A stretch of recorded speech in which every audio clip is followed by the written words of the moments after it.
So I am Dr. Deshawn Taylor. My pronouns are she, her. I am the founder and CEO of Desert Star Institute for Family Planning. We are hosting this conversation with our esteemed panelists tonight. Desert Star Institute for Family Planning is a 501c3 nonprofit organization. We are a reproductive justice organization. Reproductive justice is a framework that has four main tenets. That is the right to bear children, the right to not bear children, the right to bodily autonomy, and the right to parent children in safe and sustainable communities. And so through our provision of healthcare, we are addressing the tenet of the right to not bear children through providing abortion services and all reversible methods of contraception. We address the tenet of bodily autonomy through, again, having people exercise autonomy over their bodies by choosing abortion and contraception, and also providing gender-affirming hormone therapy to transgender and gender non-conforming adults. Our programs and partnerships help us further the reproductive justice involving parenting and safe and sustainable communities. I am going to start us off by just sharing a little bit of a summary about the Skermeti case. This was a Supreme Court ruling in a 6-3 decision where the Supreme Court ruled that Tennessee's ban on gender-affirming care for minors, which was SB 1, did not illegally discriminate based on sex or transgender status. And so this direct effect is that it directly denies access to essential medical care for trans youth in Tennessee and Kentucky, which is where the case originated. Its broader impact is that it allows Tennessee and potentially other states to ban medically necessary health care for transgender minors. There is still an opportunity for states to challenge bans under their state constitutions and laws, which may offer stronger protections than federal law, but it also means that the Supreme Court did not provide federal protection for these bans against medical care for transgender minors. What the Skermeti ruling does not do is that it does not resolve current challenges to any of Trump's anti-trans executive orders. It was specific to minor medical care bans. And also states without bans, this ruling does not impact youth in those states. And so there are some states who are being proactive in introducing legislation to prevent bans on gender-affirming care for transgender youth. Montana is one of those states. And so we're going to go into introductions of our panelists.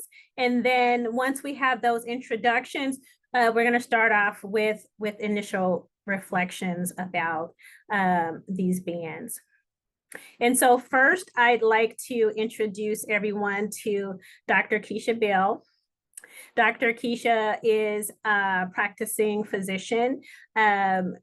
She's her home base is Maryland, but she practices in that area. And she and her husband are parents of 2 children. One is a transgender daughter. And through their advocacy, they are helping families of trans youth and other family members work to improve the lives of the transgender people and their families. Dr. Keisha specifically founded a nonprofit organization, and she is really just using her expertise and experience to improve the health of LGBTQ plus youth, specifically Black LGBTQ plus youth. Thank you, Dr. Keisha, for joining us. Thank you for those kind words, and it's so nice to be here. Thank you for inviting me. Thank you. And so we have next Dr. Anna Cordova, pronouns she, her, and I don't know if I said Dr. Keisha's pronouns, they're also she, her. Dr. Cordova is an obstetric anesthesiologist here in Phoenix. She works at Valley Wise Hospital. She's also the medical clerkship director.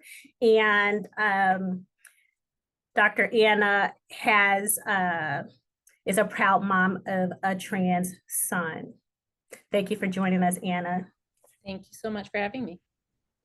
And then we have Lizette Trujillo, who is an advocate, a very strong advocate here, initially based locally in Arizona, but ultimately due to multiple intersections of in her family, has moved away, but still leaves her mark here as being a small business owner in Tucson, and also a very strong local and national advocate for transgender youth. Lizette is the proud mom of a trans son. Thank you for joining us, Lizette. Thank you for having me. It's an honor to be here with you all. Thank you. And then AZ State Representative Nancy Gutierrez of Legislative District 18 in Tucson has been a fierce reproductive rights and LGBTQ plus advocate.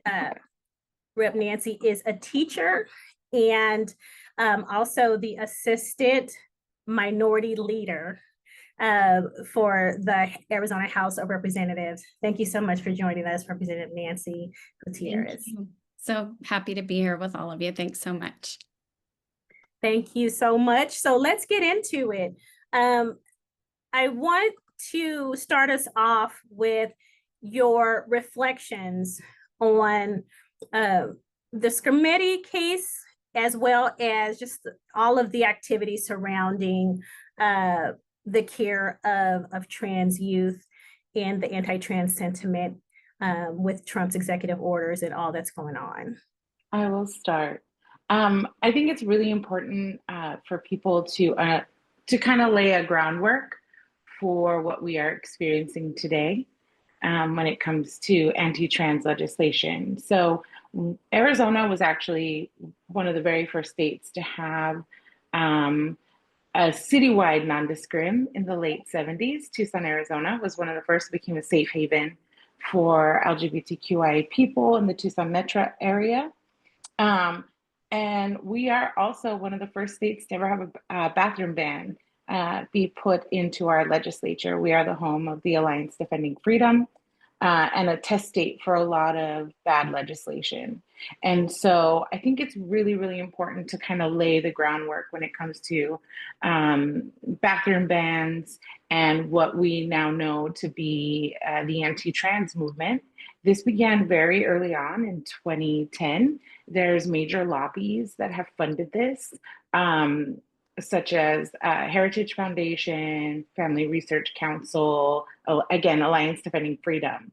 And so the quote unquote debate that people believe they are having around transgender people and their right to access public accommodations and have access to equitable healthcare is one that has been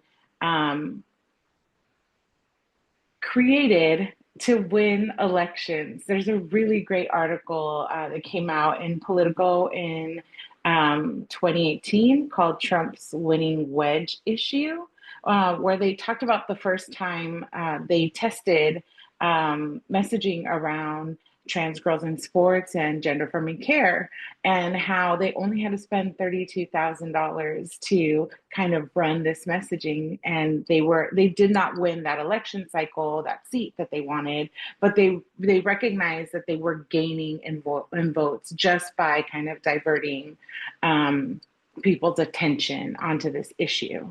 I often say that the reason why it's sports and bodies, sports and gender affirming care, is because you can reduce people to their body parts. And so my reflection is that this is a global issue.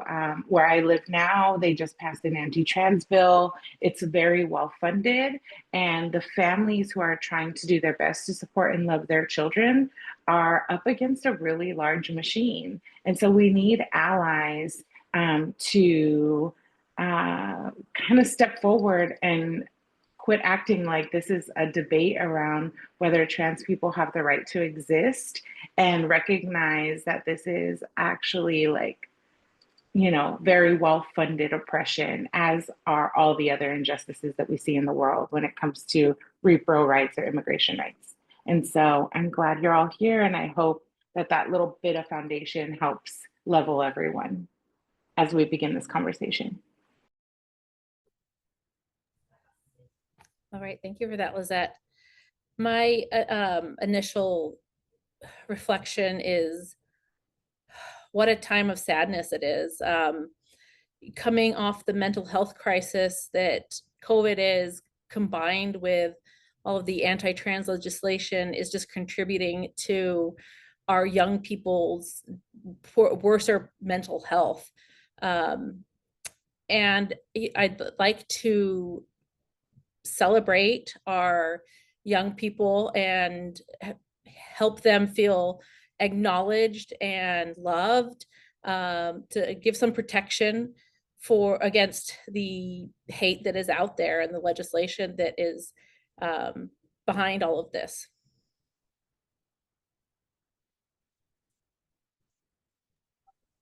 Thank you so much, Anna. Dr. Cordova, I should not have called you that. Anna's I'm good. sorry. Anna's fine. Anna's good. Likewise, please call me Keisha. The day the schematic decision came down, despite anticipating what the result would be, I was still far more affected than I anticipated. Pardon the noise if you can hear my family in the background. I just had tremendous sadness that day, and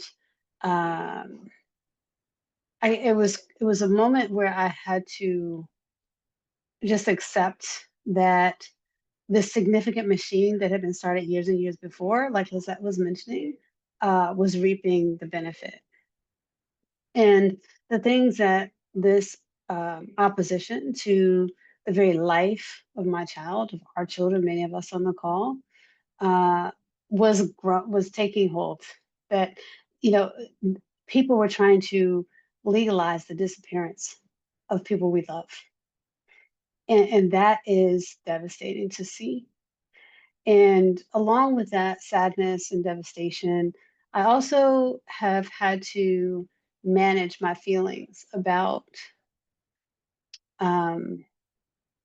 progressive movements and the democratic movement, I think, which has been tepid at best in helping to fight for the rights of gender diverse people.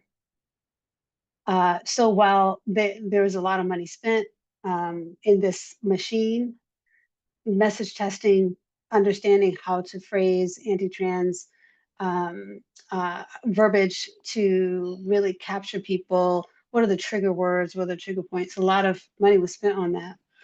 But what we did not actually have in response was a response.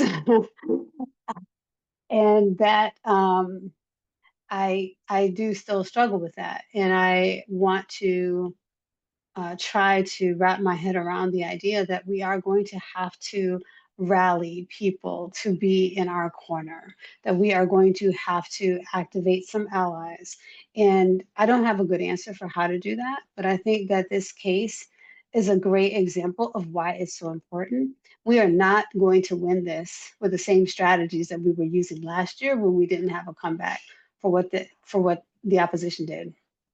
So I'm just hopeful that we can organize ourselves a little bit differently so that we can try to protect the people who need protection. That was a lot. I know I said a lot. I guess, yeah, I'm done. Thank you, Dr. Keisha. I think you said exactly what needed to be said. As a Democrat and an ally, I have been just devastated for my students and my families to hear some of our politicians change their stance and not, have the backs of their constituents. And it's been really disheartening. I consider myself a teacher who happens to be a politician, but as a politician, it's been really heartbreaking. And this decision was heartbreaking because in Arizona, we already had 14 anti-trans bills this session alone. And I think this kind of rhetoric only leads to more of these anti-trans bills that lead to a lot of just disgusting debate on the floor of our Arizona State House. It is terrible to hear what they say.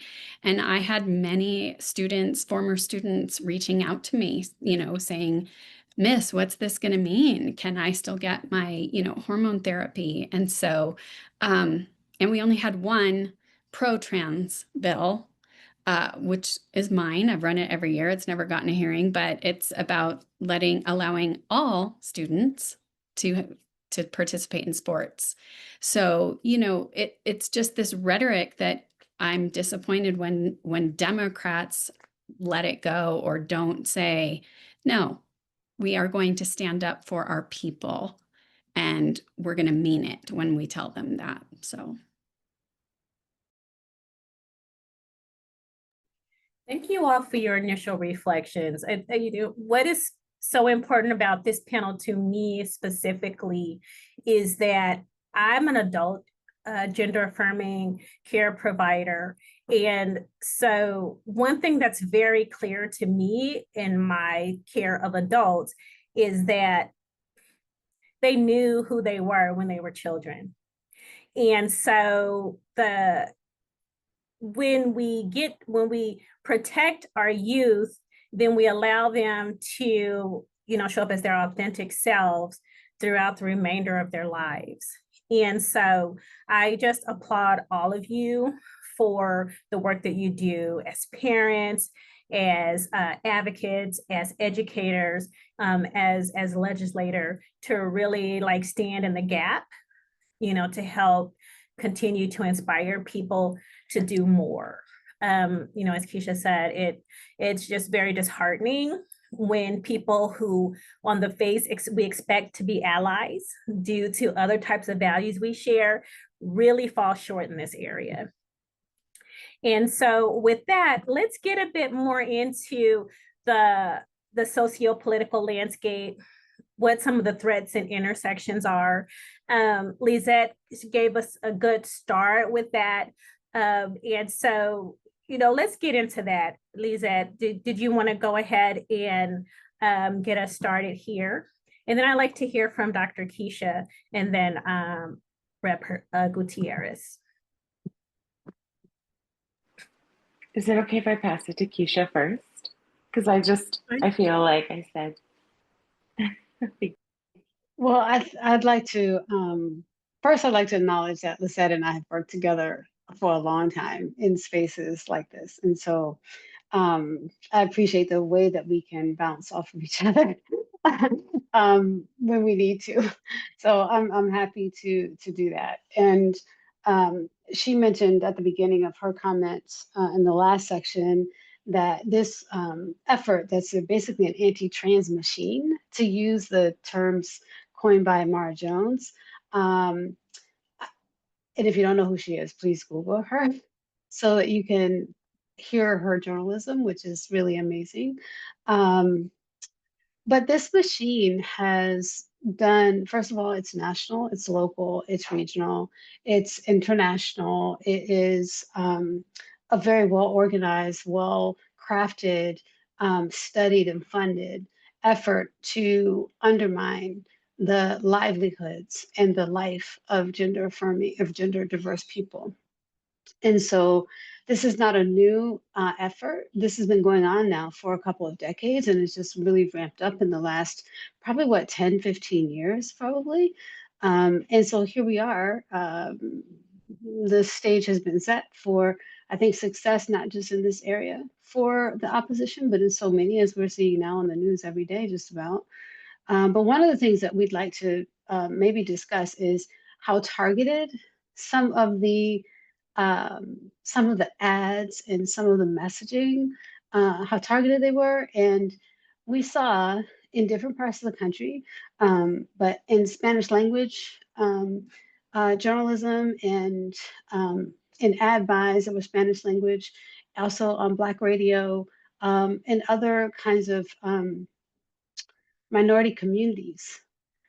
There was a lot of money spent to try to get this message out that trans people should not have rights, that they should not be able to go to the bathroom or be able to play sports. And sports is a big one. It's really the more effective one that they've been using.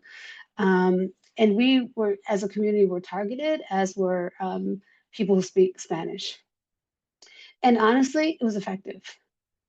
And so one of the main goals, I think, for those of us who are parts of these communities, you know, we have lots of parts of our identities, but when we're part of those communities, it's like, okay, the first question is, how do we manage this? How do we identify the fact that, you know, our people may have been vulnerable to this? And how many people did this peel off, you know?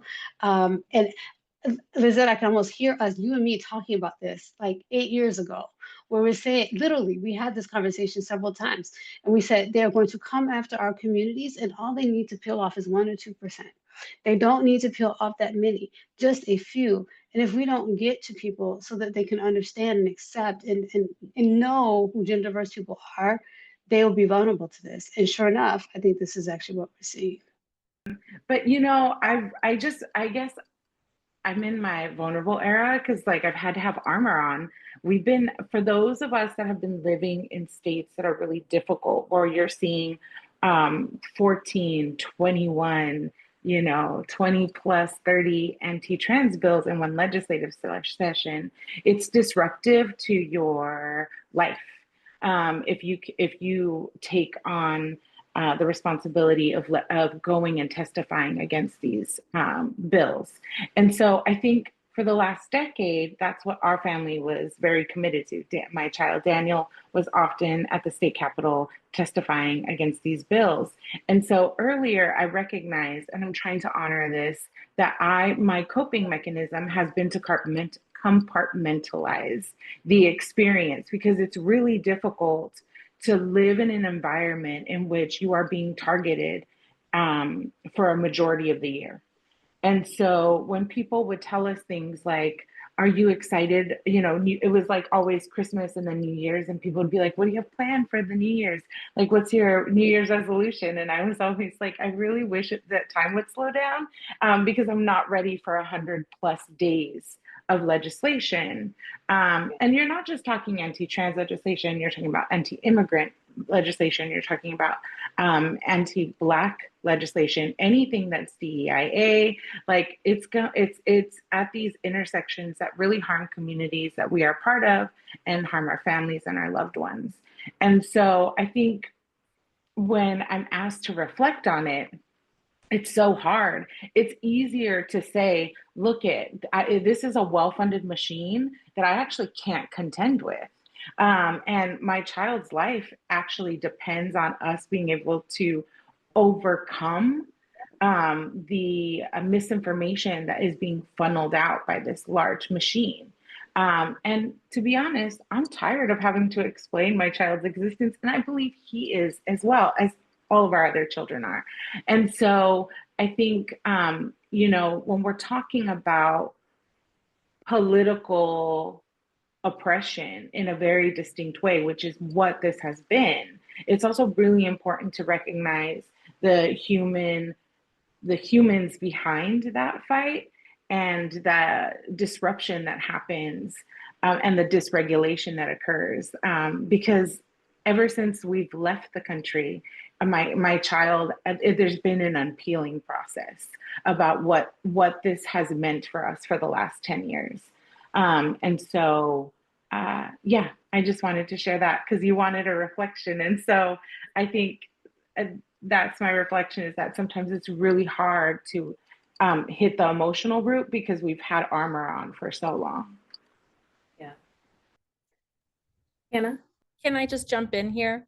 There's some comments coming in about the the movement, this machine, this anti-trans machine, and how it feels very similar to the anti-vaccine machine.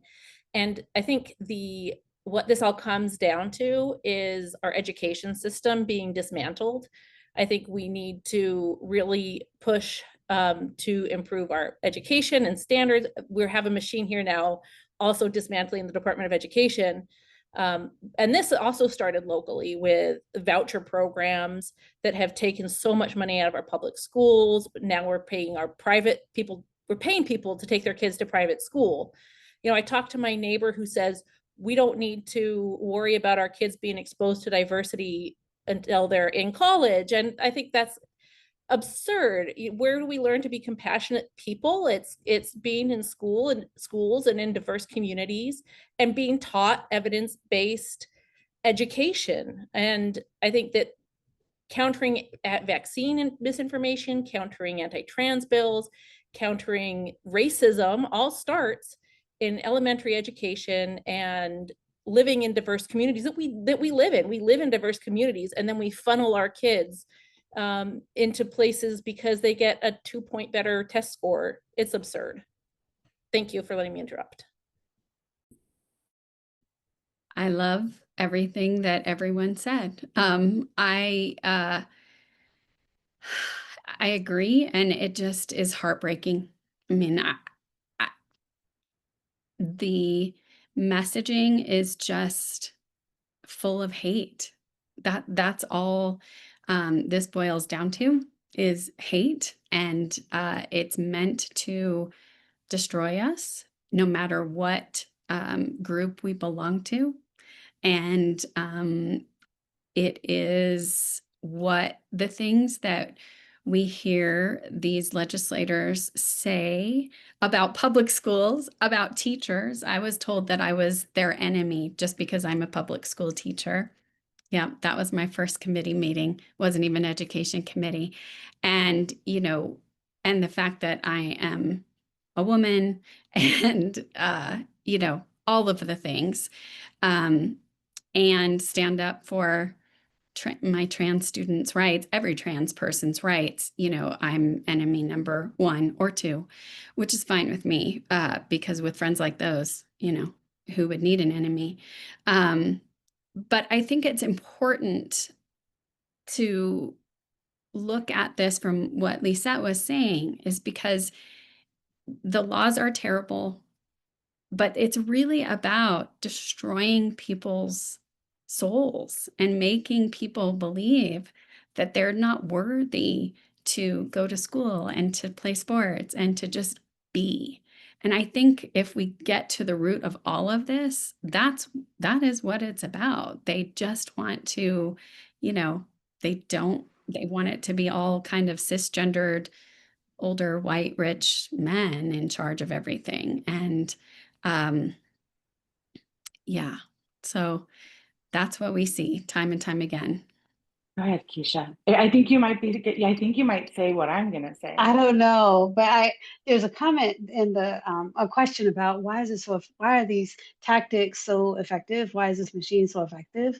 And I think there are a couple of reasons. I agree exactly with what Representative Gutierrez said, and that we are steeped in cis heteronormativity, where we expect people, quote, to be cisgender. Even when we don't know what the word is, we just expect people to be the thing that their body, their genitals are indicating, which we know for sure that is not the case.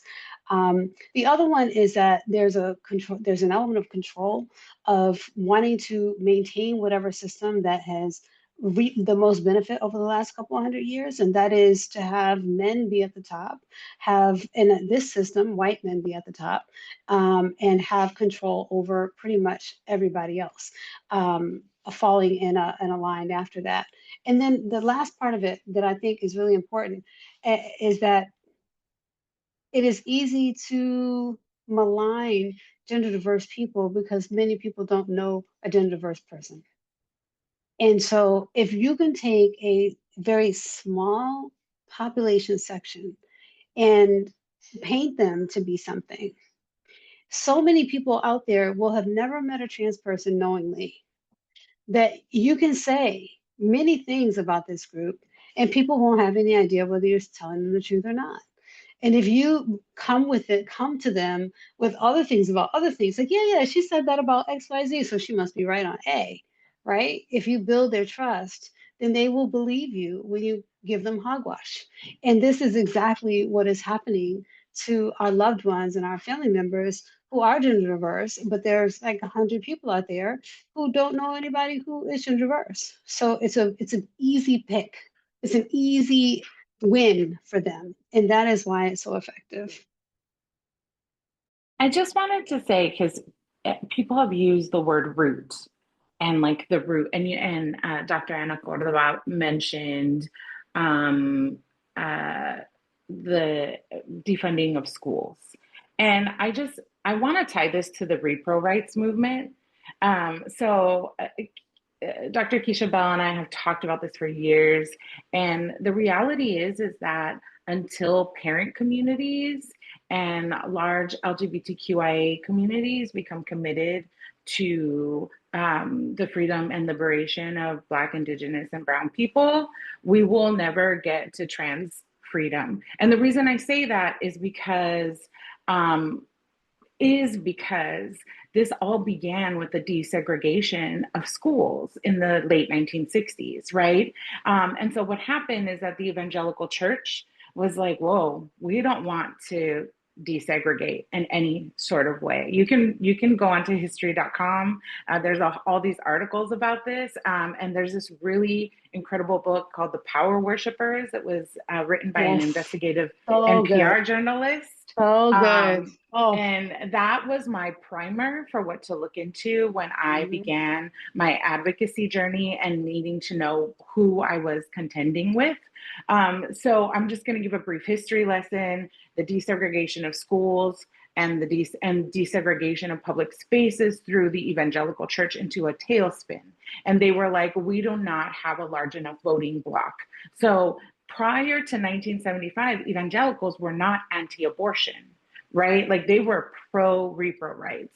And they were like, how do we build a voting bloc that's going to be effective? We're going to build a religious one around anti-abortion sentiment, because that is the largest Catholic voting bloc, and we can join with them and we can push our agenda forward. So when you're talking about anti-trans bills and anti-repro rights bills, they're deeply tied to DEIA and the defunding of schools. And so people who, I don't know who wrote it, but like Save Our Schools is a wonderful organization. But if you don't know why vouchers came to be and the fact that they are anti-Black to begin with, then you're not doing the work enough. And I'm only saying that just because I've been in meetings and I'm like, please be more intersectional. Goodness gracious, like that's all I want in this world. And so those organizations like barely kind of pull the veil back. And really, we need to educate people on how structures and structural racism is not about people's opinions and biases and ideas. Really, you can't have racism without a structure that supports it. And so these are the mechanisms that push this forward. And so that's why I'm constantly telling people, this is not about trans people. This actually isn't about the right to abortion. This is about a white supremacist structure that has been fighting for the resegregation of this country for decades. And so when we're talking about like the socio-political background of this, like I hate when people dance around it, because I'm like, come, just say it, say what it is, because it's always racism. Just call it what it is. And so I needed to vent that. At right now it's my 3:10. So sorry. No, don't say sorry, because that's real talk. It's always racism. And I think, nobody wants to be called a racist, but so many people are participating in anti-Black behaviors, which that's racist. So for me, in terms of the intersection with repro rights, that's why reproductive justice is so important, because it allows us to really recognize that all of our oppressions are interconnected, because we have the supreme oppressor, which is white supremacy, followed by the patriarchy, because we have, white women uphold white supremacy as well. So it's white supremacy first, then the patriarchy. And there is a benefit, right, to this disinformation campaign that pits oppressed and marginalized groups against one another. And the smartest thing they ever did was tie all of this to people's belief in God, Christianity, in all the different spin-offs related, Catholicism, Protestantism, etc. Because now people are contending with the concern of going to hell. And that is a very powerful motivator to believe and do things against your own interests, right? And so thank you for bringing that into the space. It is so important as we start to deconstruct all of these things, because there is nothing new under the sun. Every single movement that we're seeing that is anti anything, it's a rinse and repeat of tactics that have already been tested and proven effective. And they just march them out with whatever group that we're going to be attacking now, and people just fall right for it over and over again. And so this is really amazing, and we only have 1 hour. So I want to transition us to a conversation about, we have trans parents here, and how did you know your kid was trans? And is there anything about your journey as a parent of a trans child that you would like to share with us? And I'd like for Dr. Anna to start with this one. All right, thank you. I think our journey was a little bit different than Lizette's and Keisha's journey. My child did not know he was trans. From birth, he wasn't expressing any issues with gender. He was difficult. He's been a difficult child for a long time. And he told me he was gay when he was 11, maybe. And, he said, that's fine. We love you. Great. But always expressed some dysphoria over his chest. And then eventually was asking for binders. And at that point, I was asking him, do you want to change your name? Do you want to change your pronouns? And he was kind of adamant that he didn't want to. No, I just really hate my chest. So wore binders for some time, cut his hair short at, I don't know what age, 12 or something. Was called a boy at the park and came home and was just ecstatic and told me he wanted to change his pronouns, which honestly was a relief at the time. I told him at the time, I said, he was worried. He said, I feel bad because you're losing your only daughter. And I said, I didn't pick your gender at birth, but I picked your name. So I get a say in your name. I had no say in his name. He picked his name. So yeah, he told us over time what it was. And he's really blossomed since then. I won't say he's 19 now, and maybe a little bit more difficult of a human than average, but way, way better. So we didn't know what the word trans was, really.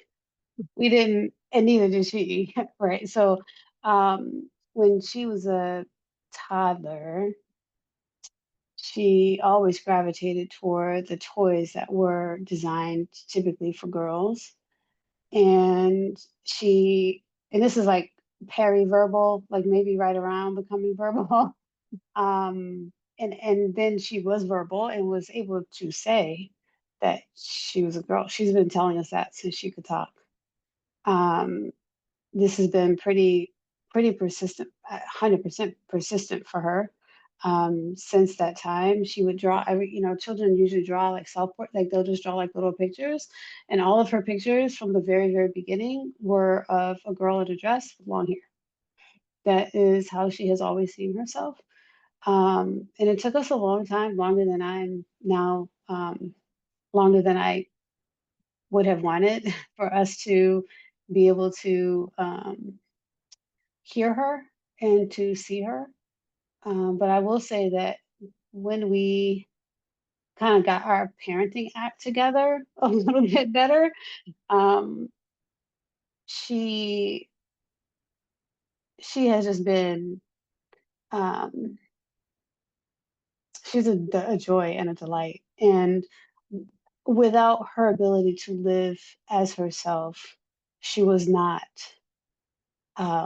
joyful. She was not able to um, really function very well. And so I am just grateful that um, I'm grateful that she is who she is. We are beyond blessed to have her, beyond blessed to have both of our children. Uh, she has taught us so much. I would not know anything about gender diverse people beyond surface without her.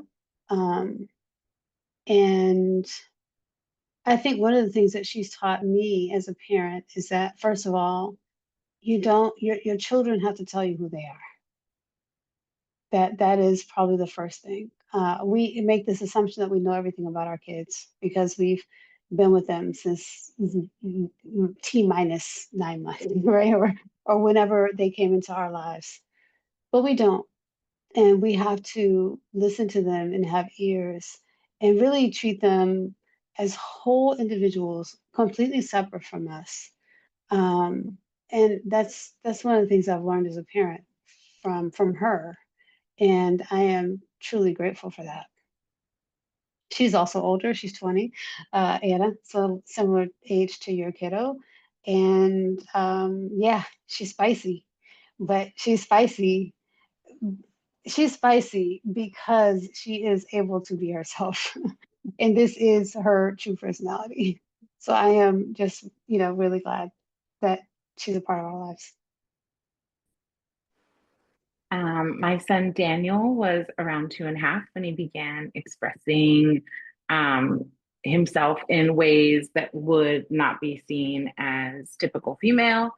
At his third year appointment, when they ask you all those developmental questions of like, are you a boy or a girl? He said boy, and his pediatrician corrected him.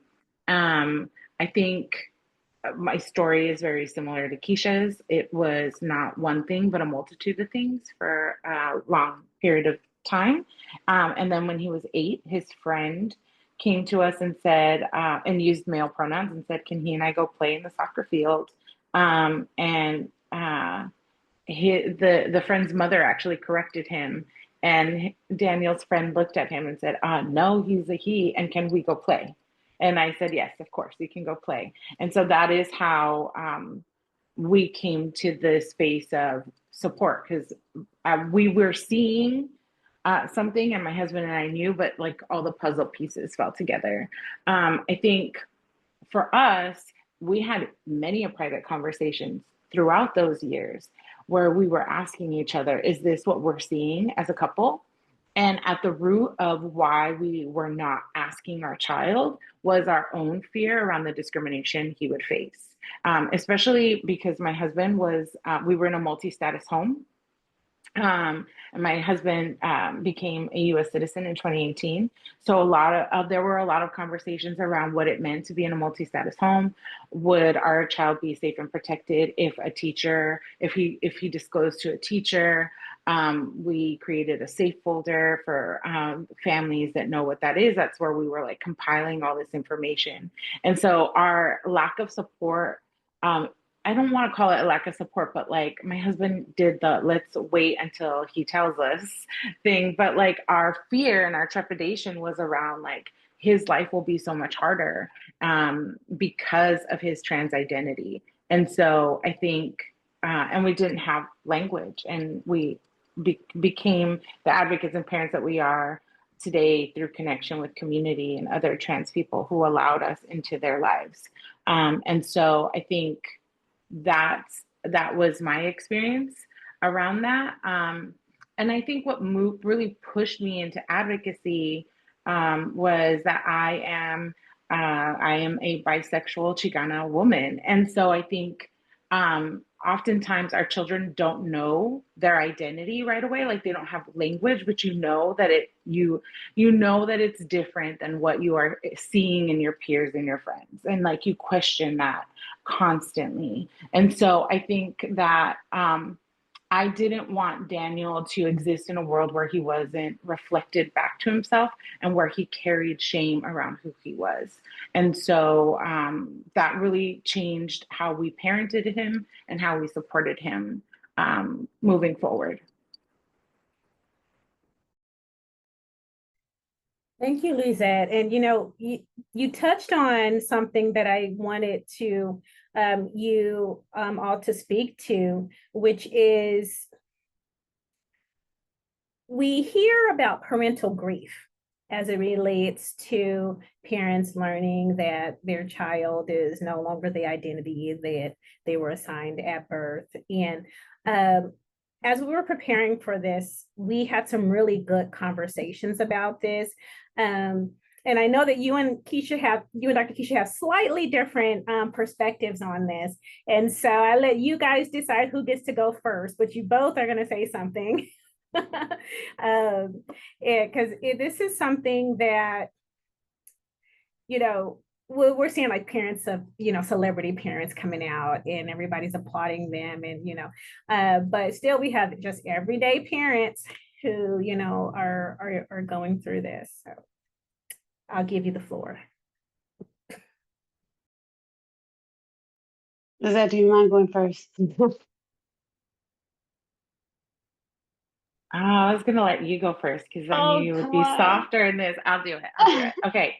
So I'm gonna just say what I really think in that I believe that parental grief is either if you have an LGBT child, it's homophobia, and if you have a trans child, it's transphobia. We heard this a lot with LGBT parents when their children would come out, was that they were grieving not being able to being able to see their children have quote unquote normal families, that they wouldn't have biological grandchildren. And we know with like modern world and science and with marriage equality, all of that changed. And so I think that I just want to say like WPATH and a lot of the therapists that supported families in the 1960s and 70s were cis straight people who were very clear in their biases in the way they wrote their research and in the ways they kept medical care. And so I personally think that somewhere along the way, some therapist was like, you're grieving because that must feel like the death of your child. It must be the most horrible thing to have a trans child or a gay or lesbian child. And I think that we can move the conversation forward and say that trans youth should be allowed to exist fully for who they are, and that we should not be sad that we were given them and we have the responsibility to love and nurture them, but that they are a gift to us. And so I think if we're going to create a more progressive society that allows trans people to exist fully, that work has to be done in our homes. And as parents, we can love our children and still carry biases. And when we use soft language like grief, we actually aren't doing the inside work to deconstruct that in ourselves. Thank you, Lizette, for going first. So at the core of it, we agree. So, I've had lots of conversations with people and, even ourselves, right? Like the process that we went through, and then talking to families who are just now or, trying to understand their child. I think it's actually a normal process to feel a sense of loss because we are socialized into a world that tells us that gender is one thing or the other. So I think that because we're socialized the way that we are, right or wrong, I'm not saying we're socialized correctly. I'm saying that this is what it is. We are socialized in a certain way. When we are exposed to an idea that is counter to that or different to that, I think it is very common. I don't even know if there's a parent out there who doesn't experience this sense of, well, what does that mean? I mean, is that going to be okay for this child? Like, you know, you also have an expectation of who your child is. And I think that for a lot of people, that process of removing their idea of who their child is and accepting who their child actually is, the gap between that, I think is often called grief. And I'm okay with that. I'm okay with people saying that I am grieving what they perceive as the loss of their child. What I do think is important, though, that while we are allowing space for people to process, and I always say, please process outside of the context of your child. Your child should not hear you say any of this. Debrief with me, debrief with your friend, come to a group, do something outside of that, outside of your child. I do think that they should be encouraged and even almost expected in a community sense kind of way, that they will be moving past this point, that they're not going to sit in their grief, right? That they are going to be able to say, you know what, I understand that this is a shock for me. There's a lot I need to learn. I don't know where to start. Where do I start, right? What do I do? And so I think it's important to help people move from this space into, honestly, joy. Uh, I don't expect people to wake up with joy because they don't know what's happening very often. So, but they will get there if they're open and they're willing to, um, if they're willing to love their kid despite the fact that their kid is not who they thought they were. And I say it that way on purpose because there are parents who are not interested in doing that, right? So we do have families that do not want to love their child if their child is not who they thought. But for those families and guardians, parents that do want to, there is joy in your child. Your child is going to have an amazing life. Your child will get your love and support. They will be who they are. They will get supported. They will, it's just, I can't even explain the joy on the other side of that. But I am different than Lizette. I do think that it is internalized transphobia because it's almost like it's like racism. When we talk about racism, we talk about anti-Blackness, we talk about Islamophobia, anti-Semitism, all these ideas that are present in the water, right? We all swim in the water and we all consume the water. And so each of us will have these feelings of anti, even when we don't want them, or even when they are against our own group of people, right? Mm-hmm. It's like I have to investigate my own anti-Blackness, right? Mm-hmm. I have to query it. This is a necessary step when we're looking at phobias and dislikes and all of these biases. The same is true for transphobia. And it's a euphemism for us to use this phobia latch onto the last of these words. This is just dislike, hate, and bias. This has actually nothing to do with fear. This is just taking a group of people and saying, because you're different, I don't like you. And so I think we need to move our language toward that so that we can handle it better. But I agree, it is transphobia. And it is something that has to be worked through the same way that we have to work through all the other phobias or antis that are instilled within us, even when we don't want them to be. Long answer. Sorry. That's good.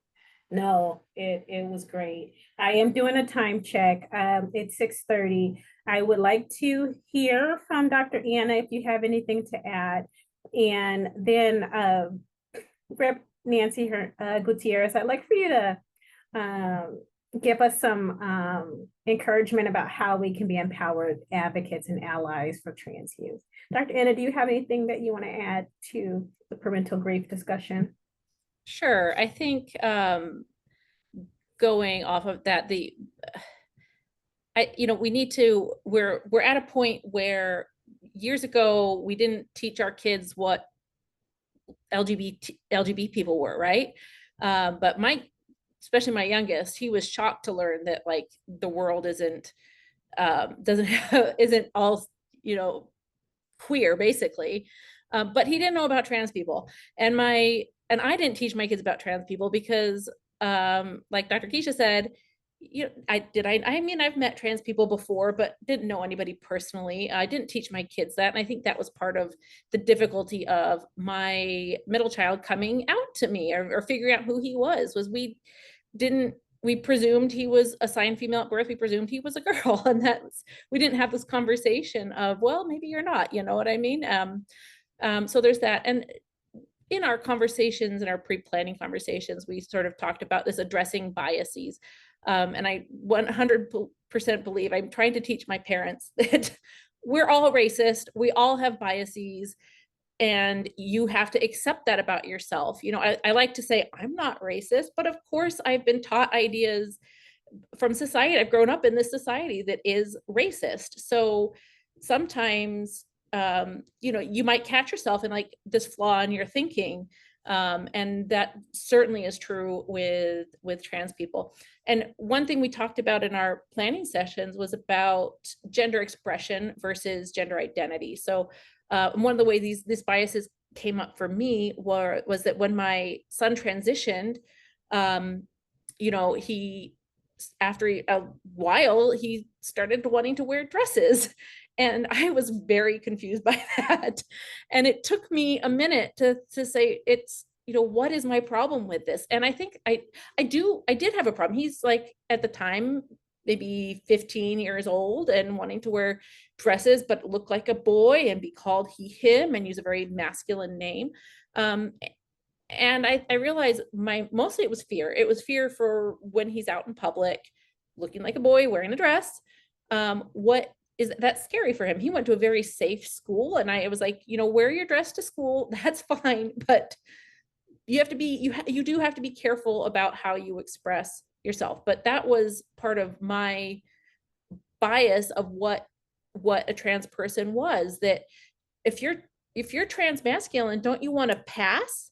And I think passing is also based in transphobia, you know, and we talked about there are people, I know a young man who is trans and wants to pass, and he is very wary about people knowing that he is trans. And I think that is also based in transphobia, the same way that parental grief is. So that's my experience. Thank you, Dr. Anna. And so we're going to take the last couple of minutes to talk about empowering advocates and allies for trans youth, and we'll have Rep. Gutierrez start us off. Thanks. I would say things like this are great ways to be empowered. Talk to people who you know and ask questions. That's how I got to learn a lot from my students, and I will be forever grateful. But in the political sense, talk to your representatives. Know who you are represented by, and don't be afraid to reach out to them and ask them what they think for reals. And don't be afraid to challenge them if they give you a one-liner that's politically correct. You know, you can look up your district for city, for county, for state, and for national representation. And I would email and call their offices and ask them those important questions. How do you feel? How are you an ally to my family? And if they don't have a good answer, do not vote for them again. You know, and run for office yourself. And I know that sounds so flippant, and I don't mean it to be, but we need more regular people who, you know, live our lives and learn and mess up and make mistakes. That's who we need to represent us, because that's who should be representing us. It should not be career politicians who, you know, play the game and get perks, which I haven't found those perks yet, but to my husband's chagrin. But, you know, we're just people. And so when you hear someone who represents you and they say something that's not informed, gently inform them, please, because we're just people. We're going to mess up. But yeah, please feel free to reach out to me. All of my information's online, and there are great advocacy groups that come to the Capitol, that talk with lawmakers. And I think you all, as families, as advocates, talking to these folks and saying, well, you're disrupting my family, I'm not going to vote for you again, is very, very powerful. So I appreciate being on this call. I already ordered that book. I was still listening, but I still ordered it. But thank you all, because the truth is we learn from each other. And so speaking up is your most powerful tool. So thanks. Thank you. Any final calls to action from our panelists before we close? I just wanted to say to Representative Gutierrez, because Daniel's asleep, but the one thing he always said about you was that whether we were at the Capitol or we bumped into you in town at different events, you always met him with a smile and genuinely cared about how he was doing. And so I think it's those interactions that always matter to him. And so thank you. And that is like true allyship and leadership, right? I think calls to action, I think it's really, really important for us to make our the people we love around us uncomfortable by sharing accurate information with them around how all of these issues are really connected and how these issues actually impact them as well. I think if we can connect the dots between what is happening to our children with our loved ones, because it will impact them as well. I think that they will not be able to see this as an important issue for them, and people vote based on how they will be impacted. And so I think it's really important for us to see our trans loved ones and everyone at the intersections as part of our family and part of our community and our responsibility. And we need to make people in our lives uncomfortable with correct and accurate information.